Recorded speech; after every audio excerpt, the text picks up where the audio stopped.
All right, Rob. We were talking about the MVP race in the first hour. Brock Purdy versus Lamar Jackson. They're 1 and 2. Purdy the favorite right now, and Lamar Jackson number 2. And very different circumstances for both of them. Lamar, huge star, Heisman Trophy winner in college, and already has an MVP, is the focal point of his offense. Makes it go, but numbers aren't very huge.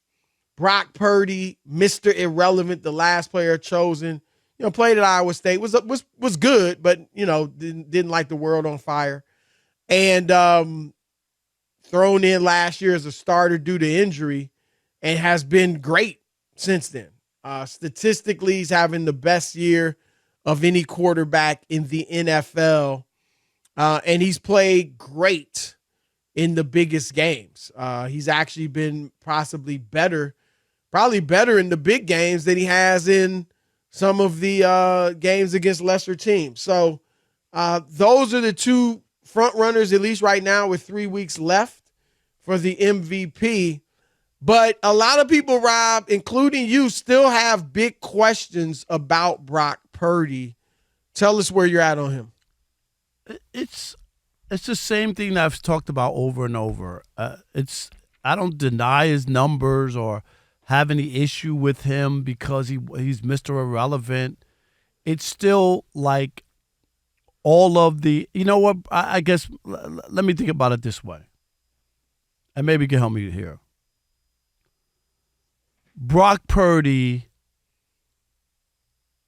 is Draymond Green.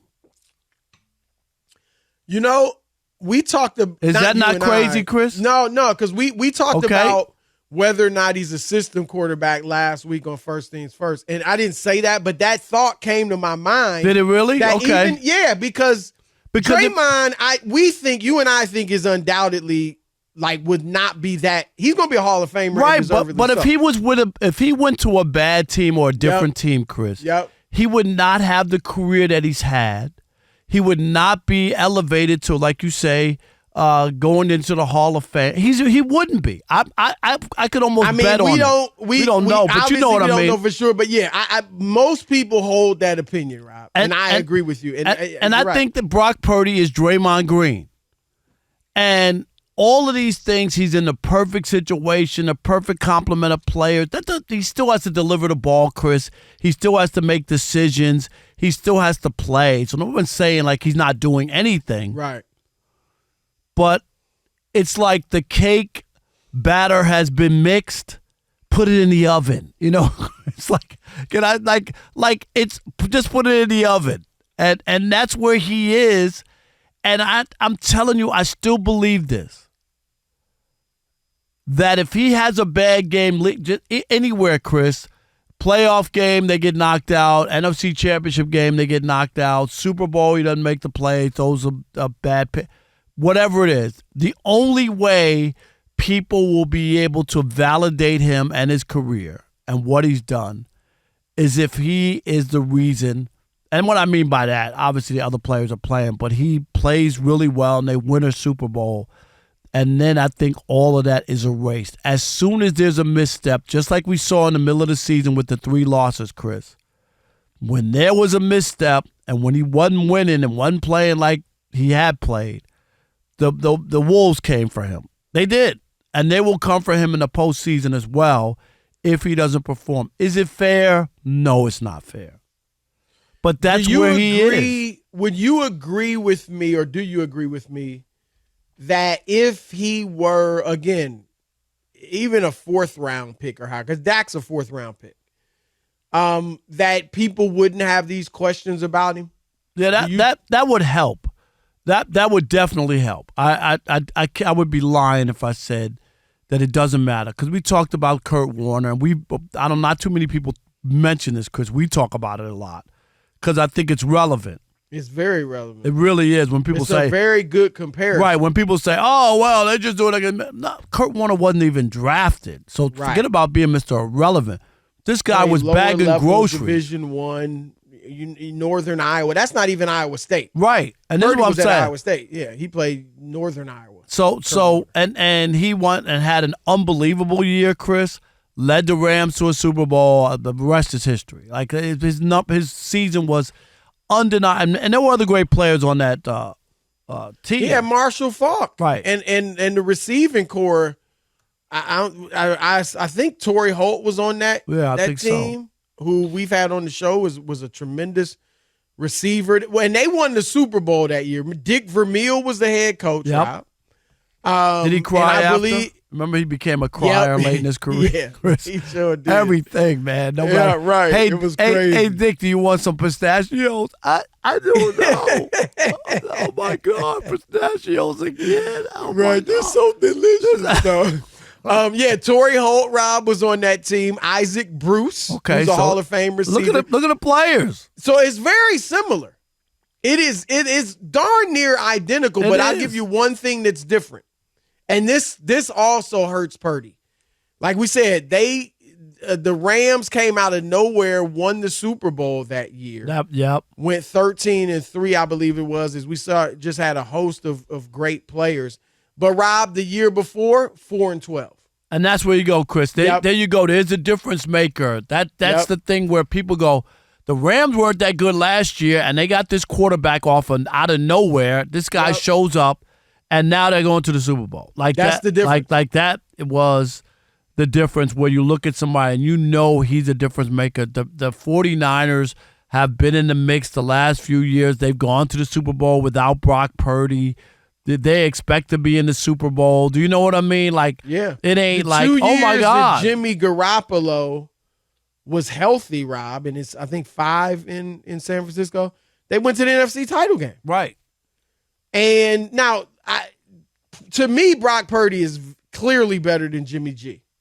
Jimmy G, for the success that he had with the Niners, Rob, was never even remotely in the MVP conversation and never was a Pro Bowler. And nobody said, oh, he should be. No, he was a good quarterback and he won.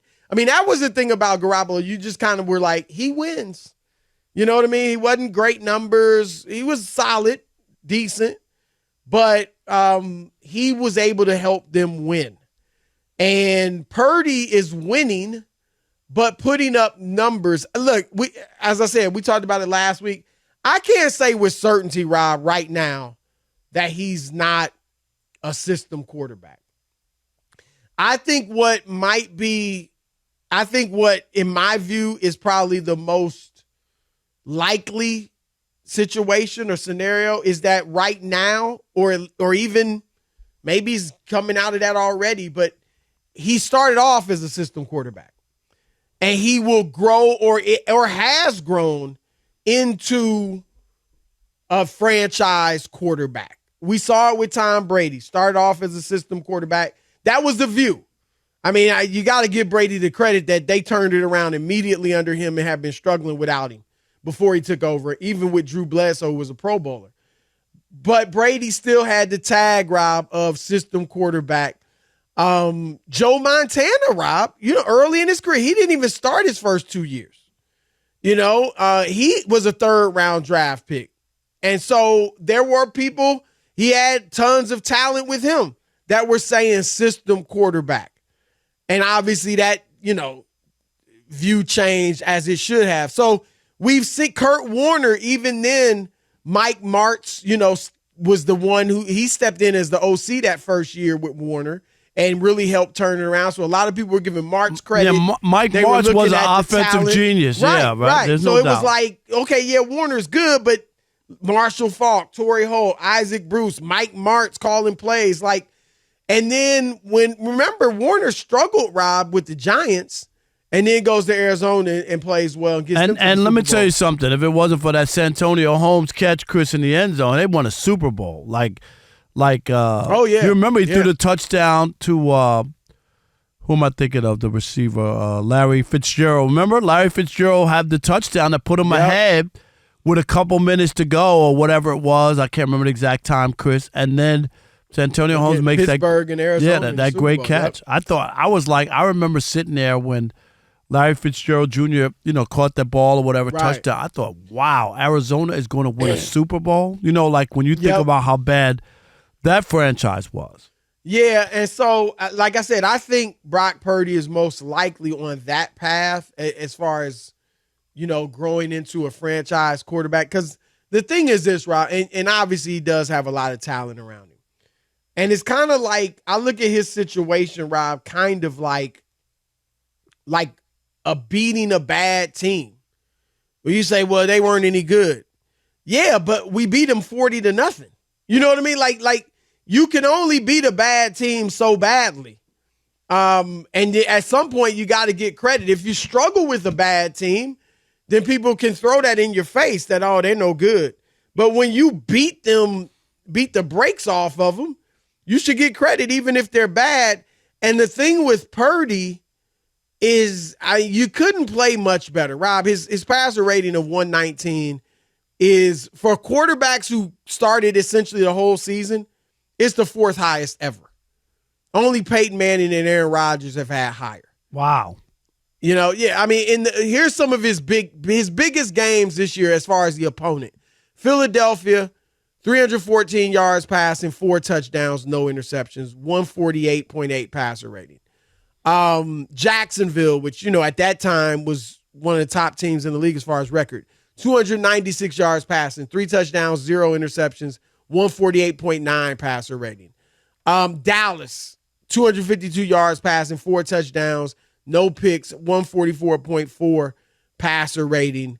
So some of his biggest games have been against the best teams they've played. Cincinnati, he struggled, like you said, those 3 games in a row. They weren't all awful, but it was struggle. Nah, they weren't awful. They lost. Right. I mean, he had been winning everything, hadn't even thrown an interception to that point. And then, struggled a little bit. Wasn't terrible, though, to your point. Right. I mean, Cincinnati threw for 365 yards. Minnesota 272. And Cleveland was a bad game, but he got him in position for the late field goal to win it, and the rookie missed it. So, he's playing well. He just, Rob, we've talked about, I think, smarts, intangibles, decision-making. That's so big a part of being a quarterback in the NFL. And he seems to have those. And he doesn't have the strongest arm, but he can make all the throws, and he's accurate. So